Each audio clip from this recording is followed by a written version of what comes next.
Welcome everywhere. Welcome everywhere and everyone. I guess that both works. We're here in front of where is this place? This is Fulton County Court. Yeah, we're here for Stop Cop City. We're back in Atlanta. We just came from for the big march in D.C. For Palestine. Now we're here. All these things are interconnected. We talk about it all the time. Is that our movements? All our movements are fighting together. And I don't know if you can kind of tell folks what's been going on in Atlanta, why people are gathering here right now, and just let them know. Yeah, so the struggle against Cop City has been going on for some years now. And this past summer, our Attorney General, he charged 61 people with RICO after the March week of action. And unfortunately, it included 61 people who just, fighting for, this Cop City not to be built, not for the Weelaunee Forest to be destroyed, not to see our communities further militarized, over-criminalized, et cetera, et cetera. And so we out here today. Today is the day where arraignment will happen. And we out here to let them know, one, that you're not going to run over people's lives like this, that this is an overreach, and that the basics of resistance and people's ability to protest and to petition and to stand up to their government, those things should not be lost. And the fact that they're going to round up folks and put them on RICO charges says that this country is afraid of the power that's been building and growing for decades, for centuries, over generations, in this particular iteration of movement over the last few years. And so, as we're struggling around these RICO charges, we also are in deep solidarity with the comrades in Palestine who are fighting for their liberation, which means all of our collective liberation. And Atlanta plays a very key role in terms of the GILI program here. And the GILI program is the Georgia International Law Enforcement Exchange. And essentially, Atlanta police officers go and train with the Israeli Defense Forces and bring that mess back here and use those same tactics on our people. And they're going to get this Cop City that's going to get built. That's what they're trying to do, at least. Not if we got anything to say about it. In order to institutionalize those trainings on an 85-acre piece of land that the city gave them for $10 a year, the lease, when many people in here, people right across the street, is homeless right now, and these big corporations is getting $10 a year leases and we're paying $67 million of our taxpayer money, right? Our students can barely, go to school, take care of their families. Everybody is impacted by this issue. And so we know what's happening here in Atlanta is deeply connected to both the international struggles that are happening. And so that's why we out here, We got to support and we got to let people know that they put these RICO charges on our folks back to try to deter movement, to try to repress movement. But as we said, put me on a RICO. If doing mutual aid, if loving our people, if resisting fascism and authoritarianism and resisting a backwards government is what we are guilty of, then put me on, baby. Put my name on it, because I'm going to do this shit till I die. Yeah, we were saying mutual aid. People are being charged for buying people COVID tests, for just helping people out. Like, it's basically doing community support for each other when you're in a space, and they're criminalizing that. They're saying you can't help each other. If you help each other, you're part of some sort of conspiracy of just trying to survive in this society or something. Right, which is wild. And in this city, this country has been cutting away the social safety net for decades. And you leave the people the only choice to, one, take care of each other, which I believe is the best care we can get anyway. You know what I mean? And so that is part of our fight and struggle. It is, yes, about Cop City, but it's also about challenging what we understand, how we can be in community with each other. Because, this system thrives in our isolation. They thrive when we're isolated and we don't care about each other. And we are all on this rat wheel of trying to hustle and make it. But when people come together to take care of each other, to challenge power, that's what they're afraid of. And so that's what these RICO charges is about. For sure. And when you say, these charges too are trying to chill the movement, right? You're saying people need to show up, support each other, and then this makes people feel isolated? Yeah, they want people to feel isolated. They don't want us to come out here. They want people not to engage in the fight. But what they actually did was light another match. You feel me? What they actually did was ignite more people. More people have been radicalized at the fact that our government will allow people to even get RICO charges for this BS. Because the real issue is how these fuckers are complacent and complicit and doing RICO, the way they dealing arms, the way they selling land, real estate deals, all the shady lobbyists. That's where the real RICO charges need to happen. And so that's why we out here, you know, to make sure that people understand that it's not in our isolation we're gonna win. It's when we come out together, when we take risk together, shared action, shared reward, shared risk, shared reward, you know?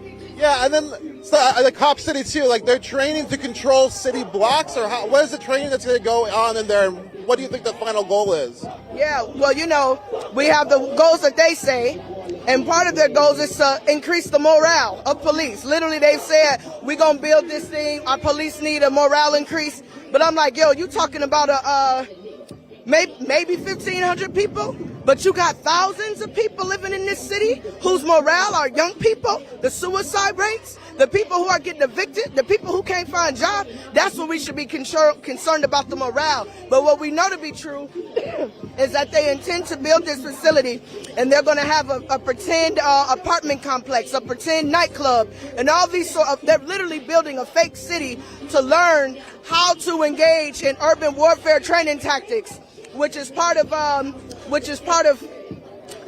their line. That's their words, urban warfare training.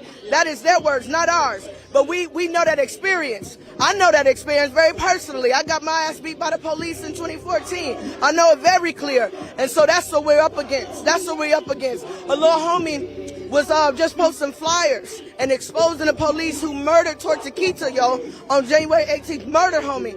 And homie is caught up in the RICO. And so all of these people who are trying to bring more awareness, expose and hold our system accountable, this system accountable, I don't own this shit, this system accountable, we're seeing the backlash. Did you introduce yourself? I can't. Yeah. I'm Mary Hooks. I'm a National Field Secretary with the Movement for Black Lives, part of the Cop City Vote Coalition, part of several organizations, but a mother in this city. Well, thank you so much. I'm very honored for you to speak with me. Always good to talk to y'all. Appreciate you. Appreciate y'all. Let's do it. So we're here again. All our movements are interconnected. We talk about this all the time. We got to show up for each other. Right now, we're showing up in Atlanta. We're showing up for Stop Cop City, showing up to make sure people understand what's going on. Also, it's important to understand that these RICO charges are this isn't new. They continually try to attempt to do this to people who are organizing for liberation, organizing for land defense. They're always trying to find different ways to chill the movement. Really common was what was called like slap charges, like something lawsuit against participation. So basically saying like you can no longer participate in X, Y, and Z. That happens, and now they're trying to use RICO charges. And also for our relatives out there who are watching, during Standing Rock, they try to do the same thing. They try to say that all these organizations were in collusion together in this sort of like conspiracy to basically save the water, save the land, to protect the animals. And they're saying that that was a conspiracy because all these people somehow are interested in saving the water for their families. So again, we're here in Atlanta. The RICO charges have been put on people who are organizing, like you said, people who are doing mutual aid, people who are getting COVID tests, people who are checking, just basically criminalizing communities for trying to support each other publicly. And so we wanted to bring you here. We're going to try to talk to a few more people and see how it goes. We'll just let you take a look around for a second.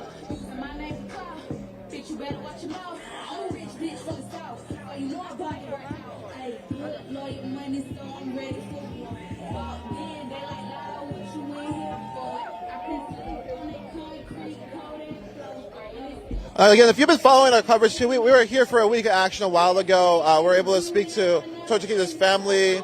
The land where the Cop City is being built is Mvskoke land.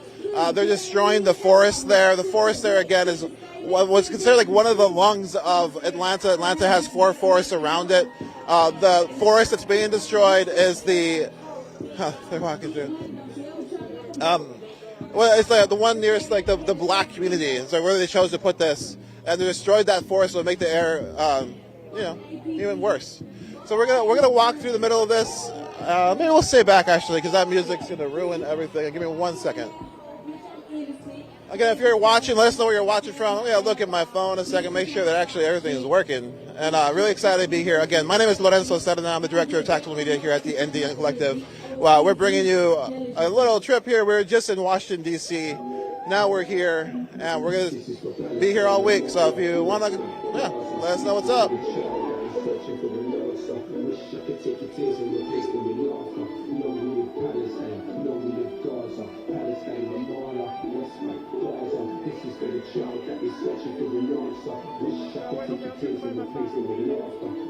Yeah, so we can see if I can find. Yeah, it's possible this live is not work because the music that is playing will be tripped by will trip copyrights. And this is also like a huge issue because they're basically making it so if you're walking by something where there's like copyright music playing, somehow there's a shut down what you're doing, even though it's just a thing happening live in your life in the background. It's pretty wild. The world's getting weirder and weirder. Let's walk across.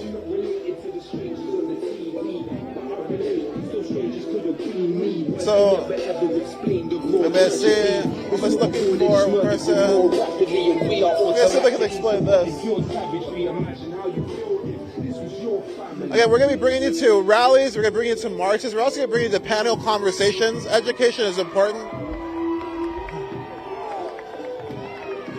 Oh, here we go.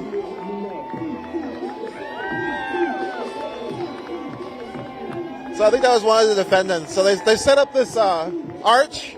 The defendants are going in. People are turning themselves in today, I'm pretty sure, to these charges. And like I said, we spoke to a few of them, and they were being charged for just, like I said, doing things like supporting each other, taking care of each other, providing mutual aid. We spoke to somebody earlier and said that that's what they're trying to criminalize people being together, trying to criminalize people working together, saying that that is a conspiracy to say that you want clean air, you want clean water, you want a future for your families. You can't organize to do that, I guess. You have to hope they'll do it for you. And like they said, they're leasing this land for $10, and they have a houseless encampment across the street that they're not helping. Right? That's what they're putting money towards. It's like the militarization of just cities, the police state, and then also, yeah, it's just wild. It's everything that's happening here is pretty connected to everything that has been happening, and it's all intersecting here. Where you have land defense, you have the militarization of police, you have the criminalization of dissent, and they're constantly attempting to make it so people cannot organize. Local ministers. Yeah. Hey, hi, my name is Lorenzo Serna. I'm with an organization called the NDN Collective. If you want to let us know what brings you out here and why I guess you support this movement. I don't know if you want to introduce yourself. Yeah, absolutely. Hey, I'm Reverend Jonathan Rogers. I'm a Unitarian Universalist minister here in Atlanta, and I've been part of the Stop Cop Shooting movement this whole calendar year, and I'm here this morning to express solidarity with our comrades who have been given felony RICO charges, and the majority of whom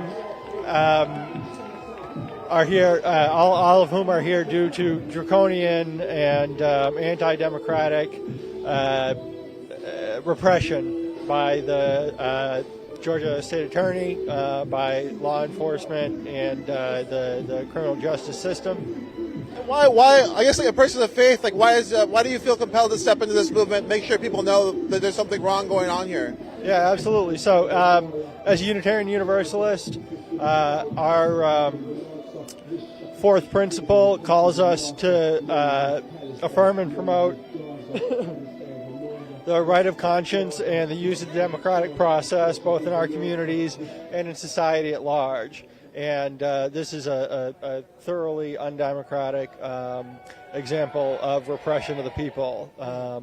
We've got folks who have been expressing their First Amendment rights to protest peacefully throughout 2023, throughout the Stop Cop City movement, and instead of affirming and upholding that right and that appeal to democracy, Georgia is instead repressing that and taking anti-democratic, very, very severely repressive tactics in response.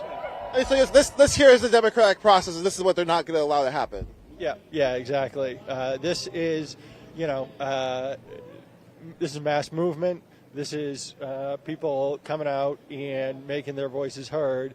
This is not CEOs from the major corporations in Atlanta getting together and pooling, tens of millions of dollars in order to fund a private organization, a private nonprofit that is going to fund and have control over the Atlanta Police Training Facility.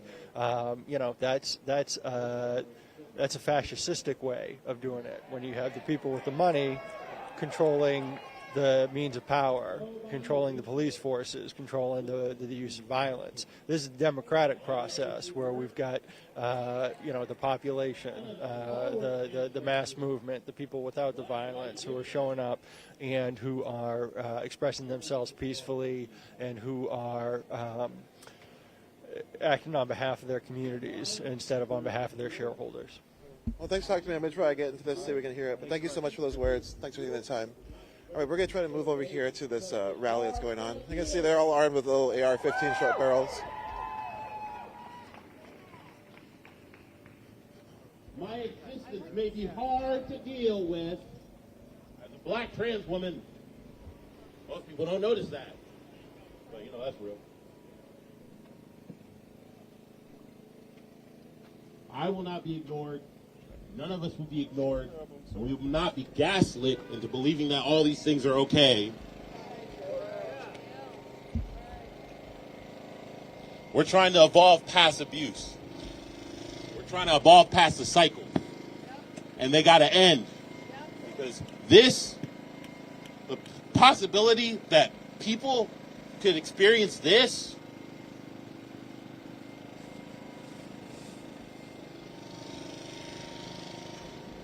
for believing in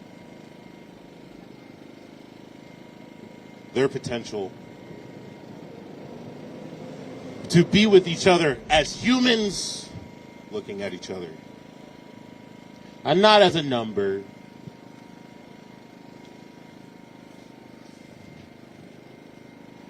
or a face on a cell phone.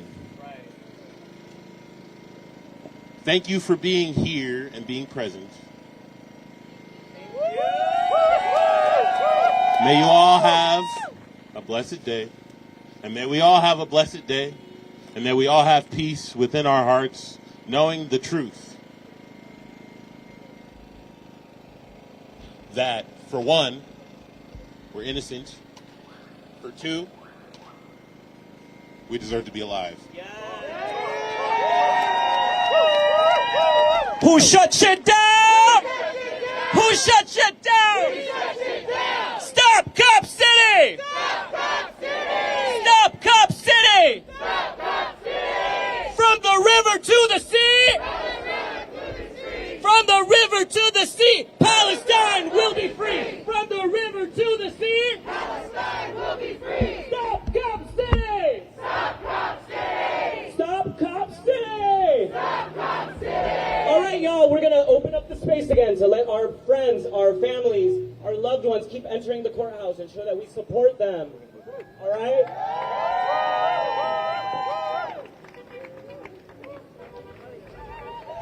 Okay. All right, we're this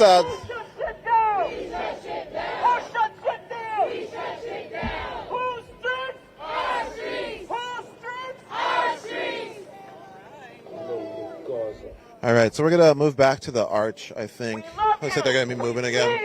We love you. We see you. We love you. We see you. We love you. We see you. We love you. We see you. We love you. We see you. We love you. We see you. We love you. We see you. We love you. We see you. We love you. We see you. We love you. We see you. We're just kind of switching some gear up right now. We're just going to hold for a second. Thanks for joining us. Let us know where you're watching from. Again, this is Stop Cop City.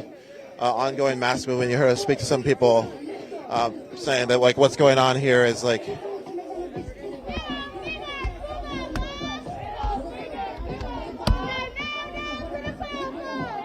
right, I'm going to move away the mic is going to get obliterated by, or the live will be obliterated by this music, but we'll just give it a second.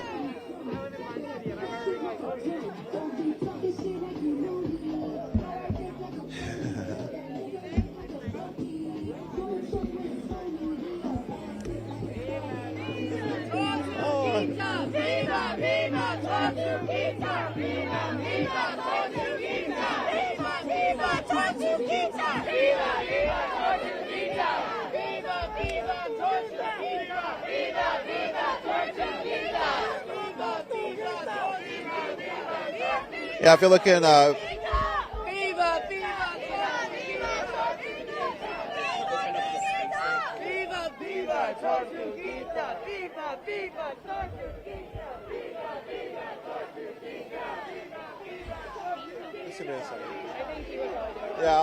I'll check it with a second here. Let's set some stuff up.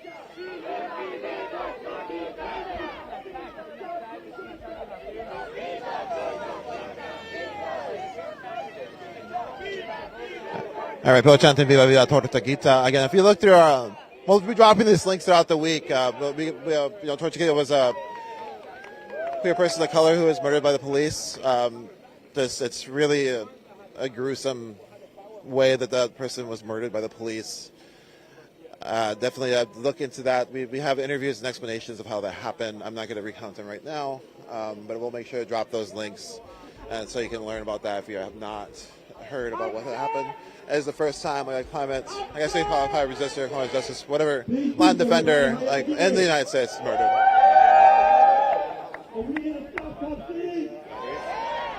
Are we here to stand up for the people who've been illegally, immorally charged? We're here today because our people, our organizers, our friends, our comrades have been fighting to stop Cop City. And in their fight to stop Cop City, the authorities have decided to charge them with domestic terrorism and Rico. But we know who the real domestic terrorists are, don't we? It is the city, it is the county, and it is the state. It is the people who are using their legal resources to charge people who are defending the land, defending the people, trying to stop over-policing. We see from the indictment itself that they started to say that the so-called illegal conspiracy started when George Floyd was murdered by the police. I want you to take that in. The illegal conspiracy started when they murdered George Floyd.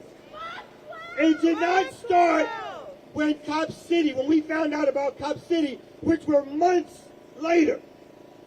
But for the police, for the district attorney, for the city of Atlanta, for the county of Fulton and DeKalb, for the state of Georgia, when people got into the streets fighting about stopping the over-policing and criminalization of our communities, that's when we formed a criminal conspiracy. So this has nothing to do with Cop City. This has everything to do with stopping movements, stopping organizing, and continuing the criminalization of our communities. This has everything with them building more jails, more prisons, having more police, and telling us to shut up and do nothing about it. So we are here today to make sure that our comrades and friends are supported, because we know that these charges are fake charges. We know that these charges have no basis in reality, and we know that our people need to be supported and they need to be free.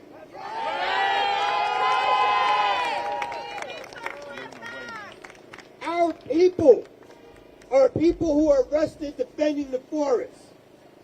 Our people are people who've been arrested for being out there in the streets, for being at rallies and demonstrations like this, for being in the forest where Tortuguita was murdered by the police.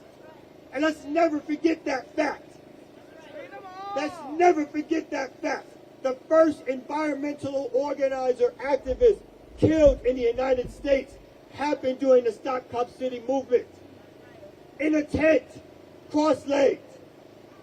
killed by the police. These are the people who are charging us with crimes when they haven't been indicted for a single crime for their actions against our larger community. We have to understand that the policing power that the Fulton County Police hold, that the Atlanta Police hold, that the police power, that the task force that was developed to include the Georgia Bureau of Investigation, the Federal Bureau of Investigation, Homeland Security, that the police power that includes different police forces all across this country, and the police forces in Western Europe, and the police force in Israel, are all meant to continue the repression of our people. So we have to stand strong here with our organizers and activists and community members who are now facing RICO charges. Because today it's them and tomorrow it can be the rest of us. We cannot, no movement survives without organizing and supporting the people who've been arrested in that movement. You cannot survive as a movement if you don't stand up for your folks. So we're here today to stand up for our people. We're here today to say, stop Cop City! Stop Cop City!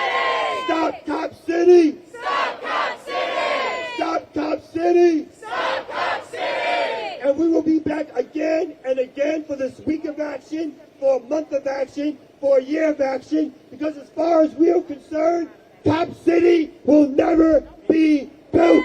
Thank you. We're going to see if we can catch up with Kamal Franklin of Community Movement Builders here in a second. I think there'll probably be more speakers.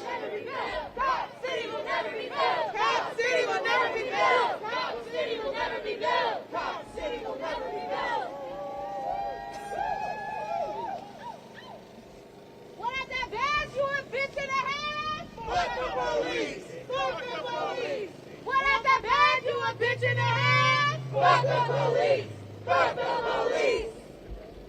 Good morning, everybody. Nice to see you all here. I'm back. I want to support all of you with this Stop Cop City project.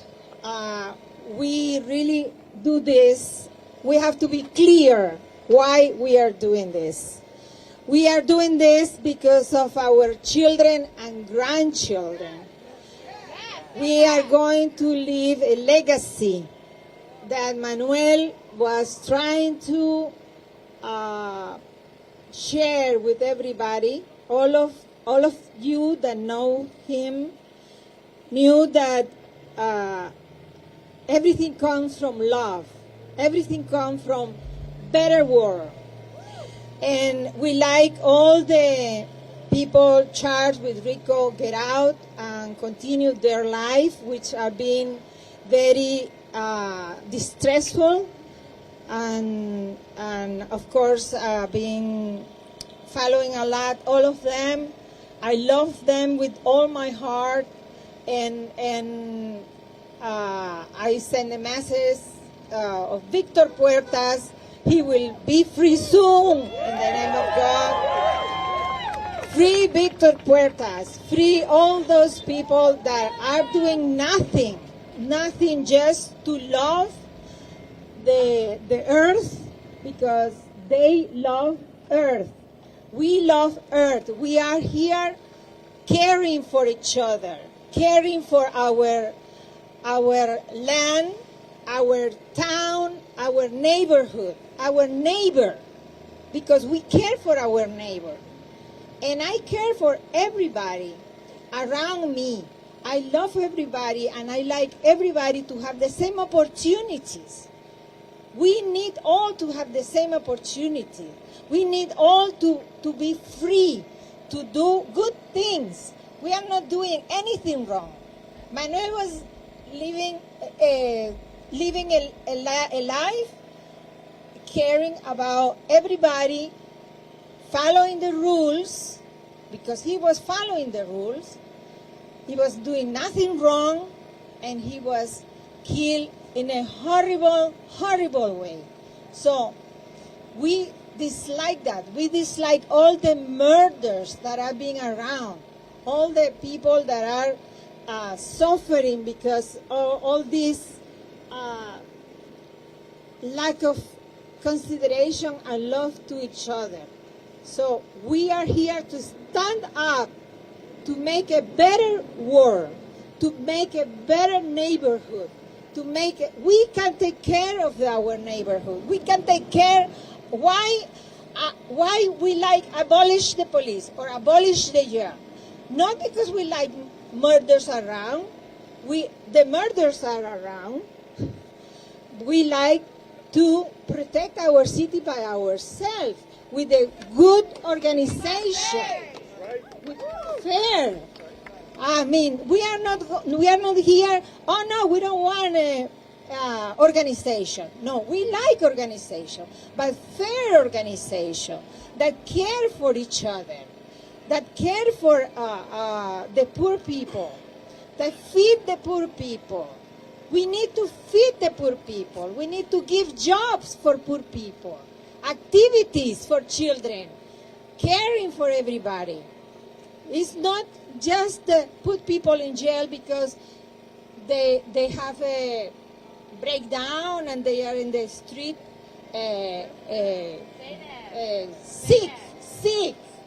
sick in the street, and then, no, let's kill this person because he's sick in the street. No, we have to take care of them as a community. Keep us safe, each other, loving each other, caring for each other. So we have to continue to stand up and make our voice high and high and high in a high level. Keep each other together. I love you very much, everybody. We see you. Yeah, we see each other. We love you. We see each other, and we see that we need to continue. We need to stand up. We need to tell the people that wants to make us a slave that we are free people with education, with caring for each other.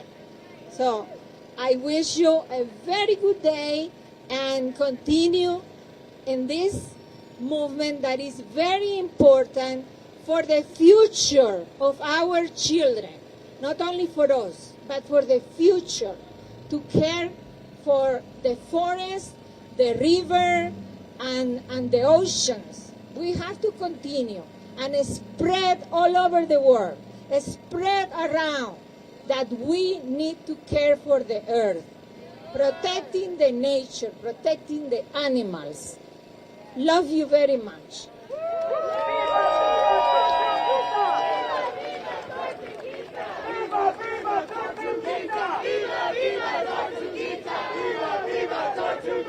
Viva, viva Tortuguita! Viva, viva Tortuguita! Viva, viva Tortuguita! All right, folks. Stop cops today. All right, folks. So we have another speaker coming up. And again, we also want to make sure as we are down here and we're fighting against these RICO charges, we're fighting against domestic terrorism charges, we are also fighting the wider fight for abolition. And we have to understand abolition as a process. It is a systemic change. It is not an event. You can tear down all the jails and prisons and there still will not be abolition. We actually have to have a whole praxis and way of changing. We're going to bring up a speaker now to talk about some of the local efforts that people are doing to build abolition as a praxis, both for the people who are inside and then taking care of those who we are trying to bring outside. So welcome up to our next speaker, Jovan, please. Hello, hello, hello. Just want to invite everyone to take a deep breath for a second. Breathe it in and breathe it out.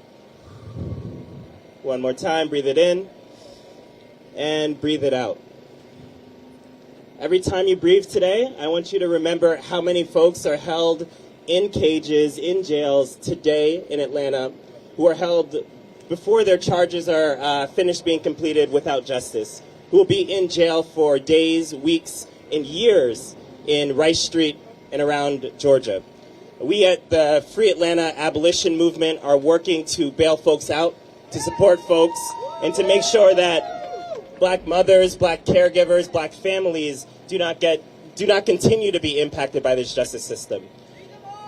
Free everybody. Abolition means not just what we want to tear down, it also means what we build together. It means how we show up with mutual aid. It means how we show up with healthcare and wellness. It means how we protect our lungs personally and systemically as a city. So thank you again for being out here. Thank you for supporting and making sure that our friends don't stay in for Rico. And let's make sure that all folks in Atlanta who have been living in Cop City, we're trying to stop it, but at the same time it's true that Cop City has been here for many folks. It has continued to be here for years. It's a legacy that has been continued since slavery, and we want to be tearing all that down. So check us out at forthefam.org. Help support folks, help bring folks home. We're trying to raise about $500,000 to bring folks home for the holidays. And it's critical that we not just remember who's here today, but who's going to be here tomorrow. Our kids, our families, our parents, our grandparents.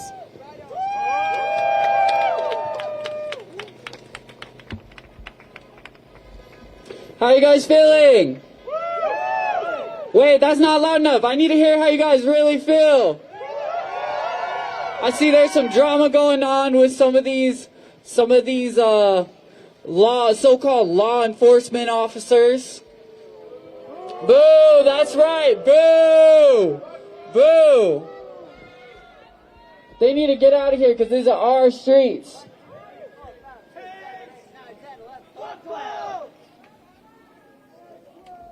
This is public property, this is our streets.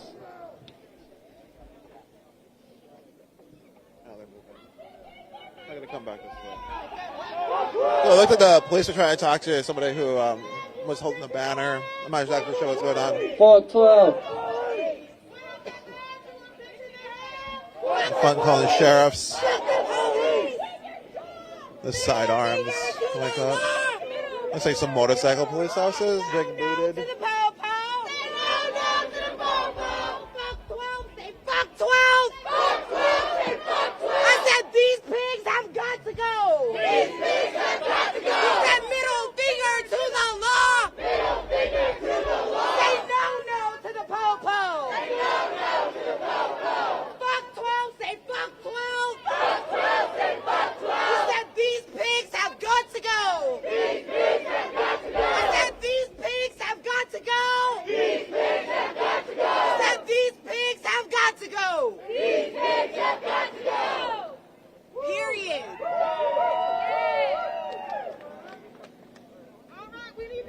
Yeah, and so the police came out to try to say that people are blocking the sidewalk. If they don't move, they're probably going to start clearing the area, something like that. So right now, some folks are asking folks to just kind of make a path. All right, that's what community looks like, right? Yeah, they also they want a path for people to go turn themselves into these beautiful arches. We can go look at the arches again. I think it is worth it. So why are we here today? What is it that brought us here today? It's the RICO charges, right? Right? What does RICO stand for? Riot, influence, corrupt, organize, or racketeering, influence, corrupt, organization. They're made to target organized crime like the mob, is what RICO charges, from my understanding, were made. Oh, I got really far away. Racketeering, influence, corrupt organization of this city, and that is the city government. Just 1 second here. They're the ones that are grabbing people don't film me a second. And throwing them in jail and making them pay ridiculous bonds. They're the ones that are throwing people in jail for not paying a parking ticket and making them sit there so they can get $100. They're the ones that are evicting people. They're the ones that are getting paid by the big businesses to do their bidding. They're the ones that are... Yeah, so I was just checking. If you look at these arches, the wood that the people are walking through is the wood from the forest. So they made these arches. So the forest is here at Fulton County Justice Center as these charges are being placed on different people who are trying to support their community. Like I said, you can look at, there's a lot of good articles about what they were using It was like the words they said, the things they wrote down, sort of like basically their political stances or what they were using, which is like pretty, I think, damningly illegal in this country. But again, the law is a thing that they use to quell movements, and then they argue if they broke the law after they broke the law, you know, so they can do this the way it's set up with very little recourse, even if it's massively illegal. And this will play out for years probably. And that is another way as well to quell a movement. If you put charges on everybody, even if they're illegal charges, they still have to show up to court. They still have to talk to a judge. They might even still go in front of a jury. You know, like the process when you're arrested does not end when you get out of jail. It's just sort of the beginning. And so folks right now have been like targeted, brought in, put these charges on them. They are very, very large charges. Like some of these charges are like Atlanta, like the Georgia domestic terrorism charges, which like within that language they use a bunch of like violent language, and then like allegedly attacking critical infrastructures in there as well. And so they're arguing that all these folks are domestic charges not for hurting a human being, not for hurting anybody else, but for the fact that they may or may not have been near some equipment that may have been broken or not broken. And that is enough to tell them a domestic terrorism according to that statute, from my understanding. And then within that language of the statute, everything, all the language around it is very violent. And so they're using the language, they're reading it all as they're pressing these charges. And even though the thing that they are allegedly being charged with is this critical infrastructure line, they still make sure everything else is mentioned, demonizing people. You know, that's what they're trying to do. And so yeah, so we're gonna see. I'm gonna hold this. Let me see if I can get somebody to talk to really quick.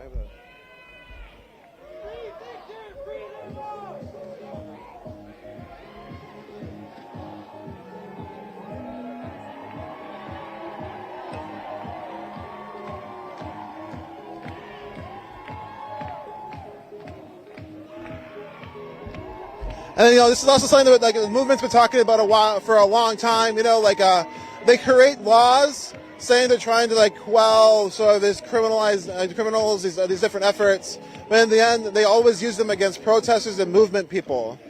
Domestic terrorism charges weren't made. You know, like when you think about what a domestic terrorist is or whatever, it is not somebody who sits in the forest saying don't destroy this forest. But that's what they're now using these charges. And from my understanding, that statute was made after a mass murder happened, right? So like that law was created because there was a mass murder that happened, and then now they use that law against somebody who's sitting in the forest. And that's why it's like always important to see what they're trying to push through, because they're never seeming to try to push through something to protect the people. They're trying to push something to target people, and usually it's people who are interested in justice, interested in a future for their families, interested in clean air, clean water, and that's what they're targeting.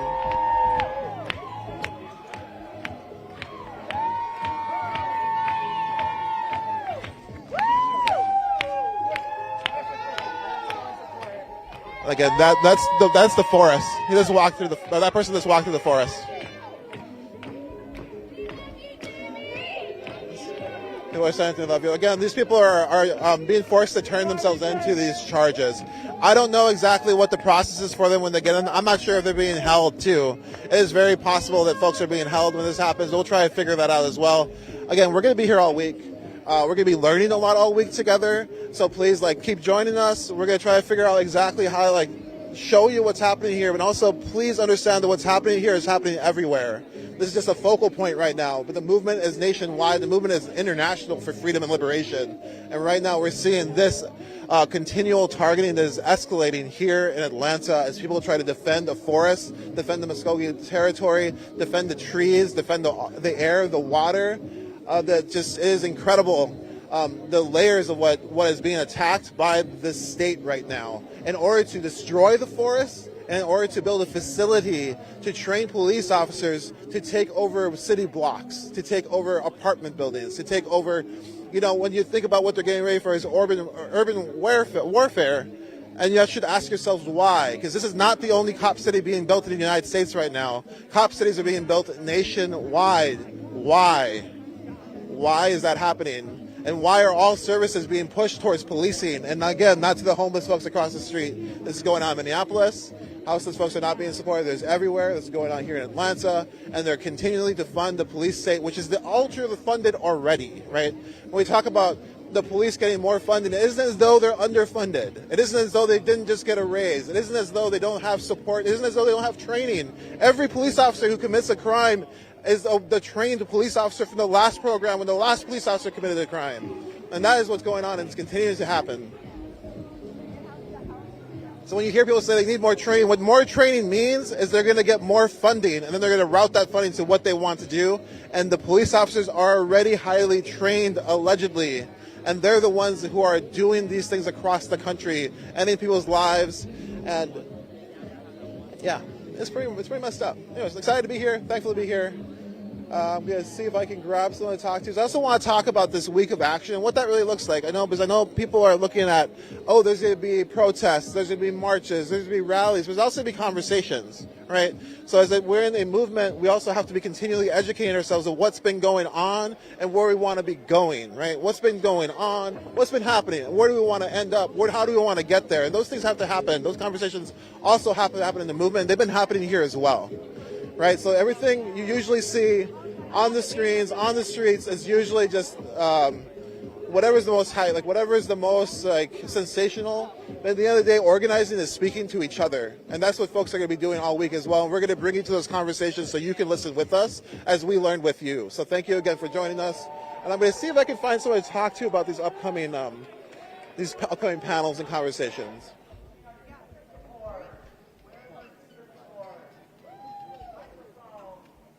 Oh. Well, I think we're going to move back up. Right, someone's speaking again. We're just going to keep moving back and forth. Yeah, my name is Vanessa Sadana. I'm the director of tactical media here at the NDN Collective. We're bringing you out here. Felt that was really important. Like I said, these Rico charges, they try to do it to our people at Standing Rock, to people who are organizing, to our relatives who are just fighting for the water, making camp, sharing food. That was a crime, according to them. Are you here to support your friends and comrades? All right, you got coming up next, Mary Hooks from the movement of Black Lives. Give it up!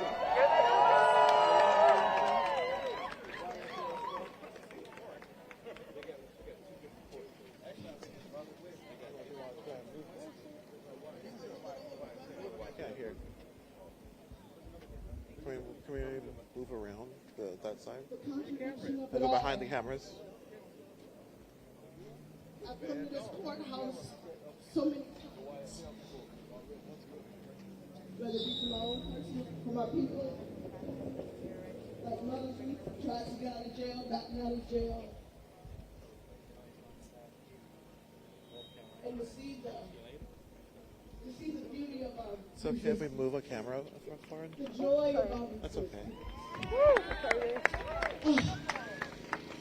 This country, this city does not deserve the joy that folks brought today. And I'm so grateful that in the midst of all the repression, our people still muster up what it takes to stand up, to walk through those doors, and allow these motherfuckers to make decisions over our lives. Unjust decisions. It is wild to me that even as we stand here, there is a complete genocide that is happening. And I don't even understand how these motherfuckers down the street can just keep it Gucci. I don't understand how none of these officers lined up over here can just be okay. I don't understand how they're not taking off their uniforms and joining us. I don't understand how people can just drive to work as if this is business as usual. Because this is not usual. These are unusual times. These are unusual times. The very fact that people who decided to put their bodies on the line to defend Mother Earth after being raped, Mother Earth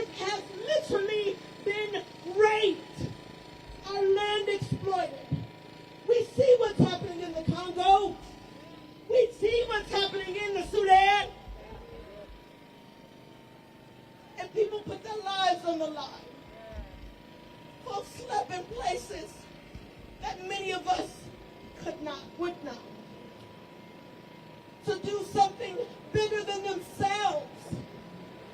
And this is what this state has to offer. This is what they do to a generation of people who have watched this country betray our grandmothers, betray our uncles, throw our people in cages, displace our communities, allow our people to sleep in the fucking streets. And this is what you do. It is a disgrace. The other day I was talking to somebody and they said, yo, Mary, you know it's going down next week. What do you think about the violence? The violence. And I said Atlanta don't deserve our nonviolence. Real talk. Atlanta don't fucking deserve nonviolence. This country don't deserve nonviolence. I said before, you lucky we don't want revenge. We want transformation. We want transformation. We want something better for our babies. As a mother in this city, my kid knows what time it is. My kid understands the signs of the times. And how disappointing that the people we appoint don't get it. And they unfortunately have sold us down the river, yo. Y'all seen it all summer. Raise your hand if you talk to people about should the people decide what gets built in their community. Did we not petition? Did we not talk to our neighbors? Did we not ask 116,000 people said we should get to decide? And we live in a city, in a country that is hell-bent on making sure that we stay booked, that we stay brunching, that we stay busy enough not to be bothered. Speak that truth. My God, if anybody under the sound of my voice, and I'm mostly talking to the motherfuckers behind this wall, I'm talking to you black officers down the street, I am talking to y'all, and I am talking to anybody who still got a little conscience left. We must do something. And I heard somebody say one time, you ain't gotta have nothing to do something. But you must do something. They are literally murdering people. Some of you all are going to corporations that are funding it. You are getting your paycheck because they are funding the genocide. And you just care about your roots. Who's in your house? Will your kids get school? And people are literally dying, being murdered.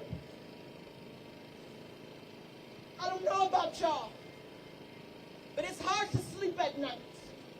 It's hard to sleep at night. Because when you got a love for our people, every day you wake up, what can I do? What can I give? What can I offer? And I swear to God, I'll be damned if my daughter, my son, if they ever catch me slip one day, if they ever catch me denying the times we're in and refusing to do something about it. You don't have to understand it all the time. You don't have to understand the strategy. Understand the heart of the people. Understand the vision. And at the very least, understand the motherfucking pain.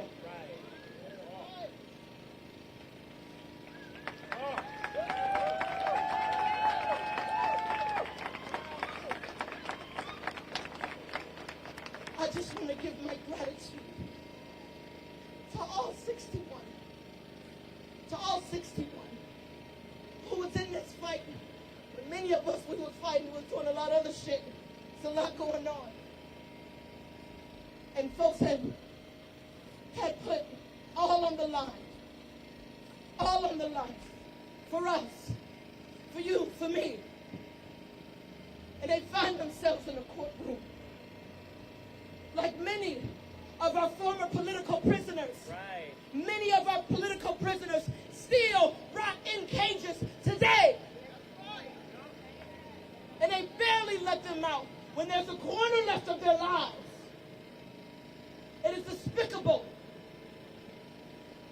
Fulton County right now, they could release Kamal Siddiqui right now. Right now. Right now. Right now. And instead, they want to rack up names. They want to rack up more people to catch these charges. But as the popular saying goes, they tried to bury us. They didn't know we were seed charged. We gonna keep growing. We gonna keep resisting. We gonna keep fucking loving our people. And we gonna keep believing that another world is possible. And we gonna do everything we can to let it be so. And I got one more message for these fuckers. Y'all missed a few people. Because if Rico means that you love your people, if Rico means that you feed the people, if Rico means you bail out people, if Rico means that you actually will put your body on the line for a righteous thing, then put me on the motherfucking Rico, bitch. Let's go.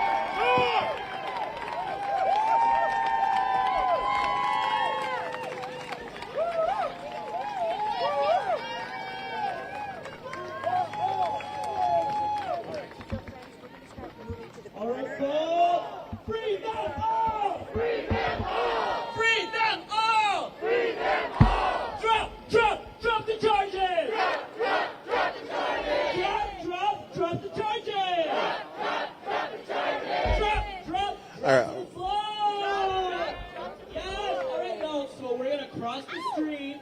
We're gonna cross the street over there, and we're gonna keep supporting our people.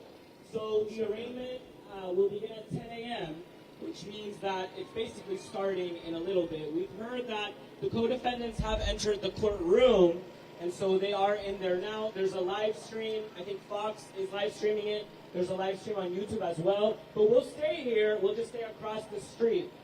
And yeah, we'll stay here as long as we need to, as long as you can stay here to support our people. We hope that people go in and out, that we see people walk out of this courthouse.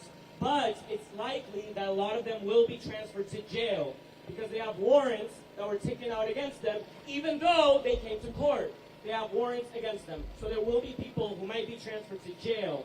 But for now, we will be across the street hoping that some do get out quickly. And yeah, we'll keep it going. We'll keep the music going. We'll stay here. We have food that we're going to bring across the street, and we'll stay here.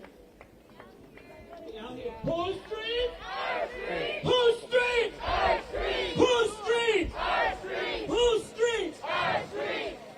Who keep us safe? We keep us safe. Who keep us safe? We keep us safe. Who keep us safe? We keep us safe. Who keep us safe? We keep us safe.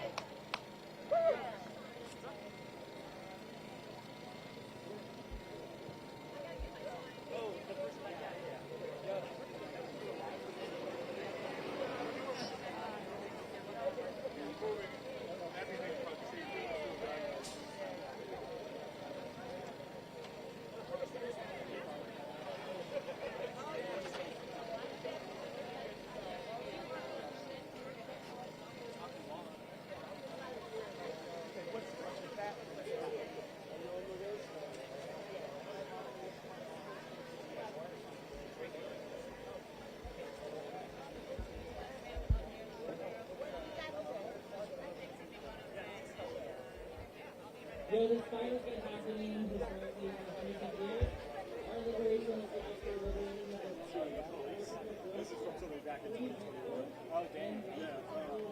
So I took off Monday as well. I'm like, oh, well, seems like Hey, what up? How are you?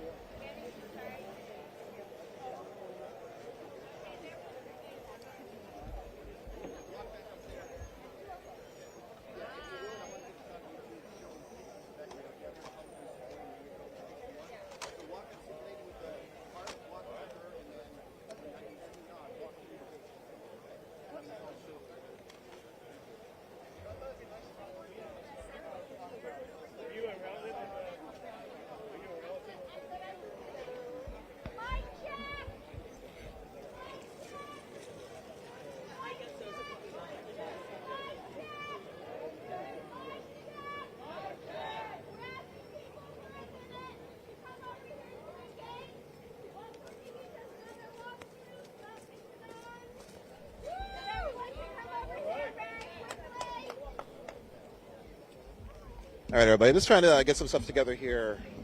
Looks like Tortuguita's mother is about to go through into the court. We have, again, if you go back, you can see the interviews we have with Milquise. And then we're going to speak to a few people about,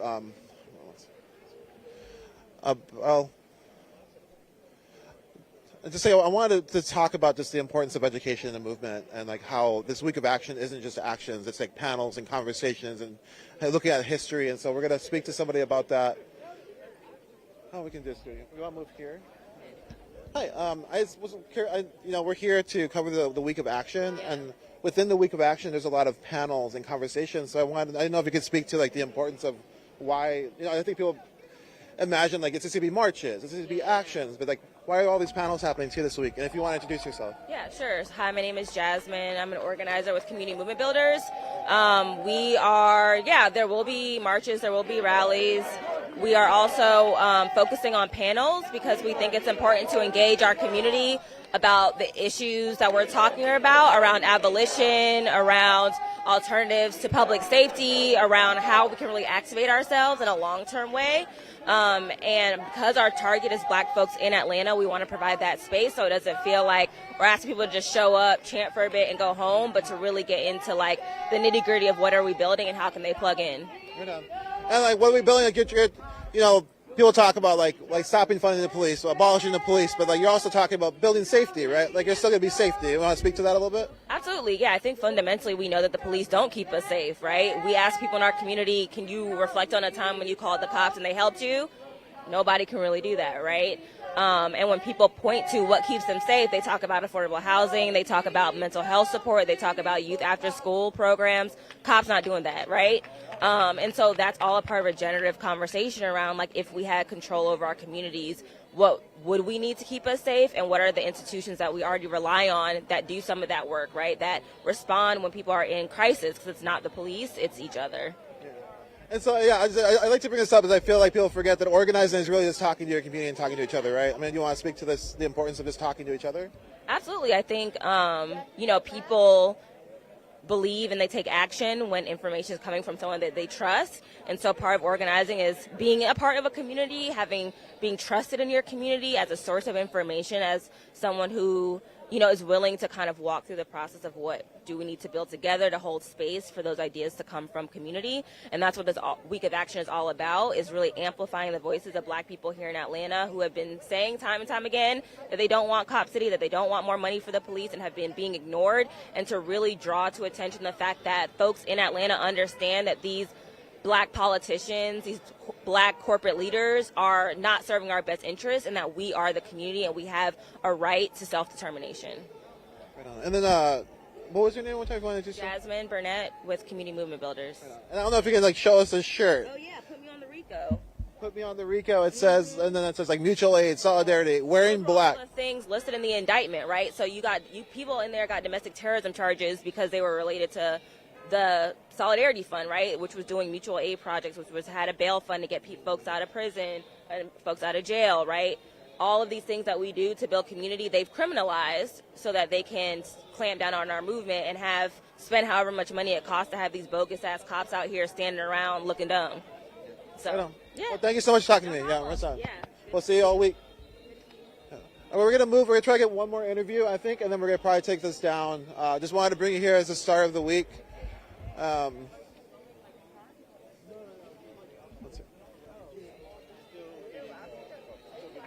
Okay, no problem. We'll sit over here for a second. So we're just waiting for 1 second. I want to, we talked earlier to Mary, who was talking about the connection of, I can't remember the exact organization, but the Zionist state has trained the police officers here for urban warfare, urban control, and then also what's going on in Gaza, the biggest open-air prison, this giant urban, highest urban density of humans, right? Those are the people who are training the cops here. And so we want to kind of make those connections a little bit more, so folks can understand, right? Like we're here to show how all of these things are intersected, how they're all happening. We're trying to show you this by being on the ground here. So we're hoping that you're gonna have some questions. We'll try to answer them through interviews. I'll try to answer them just being alive, but I'm learning too, right? Like I'm here as somebody who's learning too, so I'm gonna do my best to to figure out what we need to figure out and be able to like not get it wrong, because I'm just also rolling here. I'm just talking, and I have a lot of experience. Like one of the stories I wanted to share before I went down while we're waiting here. Oh, right on. We're gonna speak. Hi. How you doing? I'm all right. My name is Lorenzo Serna. I'm with the NDN Collective. I don't know if you want to introduce yourself. Yeah, sure. My name is Kwame with Community Movement Builders. Right on. And so like I know as we're coming here, we're hearing that like the Zionist state of Israel is training the police. I don't know if you can kind of speak to like how that relationship is working and how it sort of shows itself in the streets of Atlanta.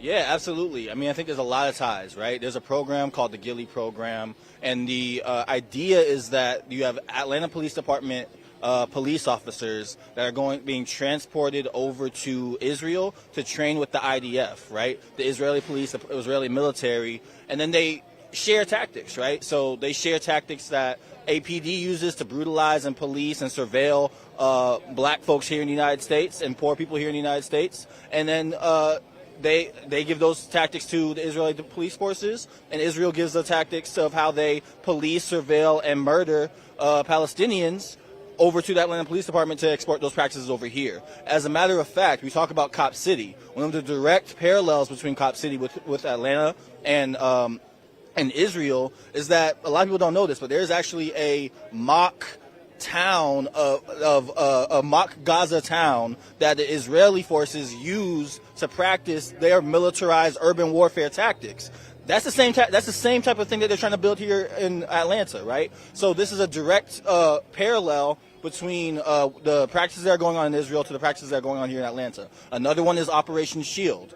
A lot of people don't know that Atlanta is the most surveilled city in the United States. Where do they get those tactics for where to place those cameras? How to get the facial recognition software to be able to use to be able to surveil black Atlantas here in the United States? They got it from Israel. A direct correlation as to how they share these tactics. So yeah, it's a program. It's very clear that what their intention is here, because we see what their intention is in Israel as they're committing their genocide on Palestinians right now. Well, thank you so much. I just wanted to make sure people who are watching understood that relationship is happening here, and that's what people are trying to stop, is like trying to create police forces that can control the urban centers of the United States. Trying to criminalize all the people within the urban centers, and that's what they're trying to build right now. And they're getting those tactics from somebody who's been funded by the United States to do that to Palestine. So, right on. Thank you. Appreciate it. Yeah. All right, everybody. I think we're going to take this feed down. We just wanted to bring you here. This is the start of our week of action. Action's been going on here forever. Action isn't just direct action. Action is organizing panels, conversations, feeding the community, feeding the houseless folks. You heard that's what they've been doing. That's what's been also criminalized here. Again, the language is really important that is used. Domestic terrorism language has been used over and over again, and so don't think that means almost anything in this case, right? They're just using that to scare people and they instantly assume the worst. I saw a grandmother sit down on their own land to stop an excavator from destroying a set of trees that was in their family for centuries. And she was called a domestic terrorism for sitting on their own land, a domestic terrorist. So don't fucking buy into it. Look into it. And we're going to try to bring you here so we can look into this together. Thanks for joining us. We're going to take this feed down. And yeah, let's keep following Indian Collective. I'm out.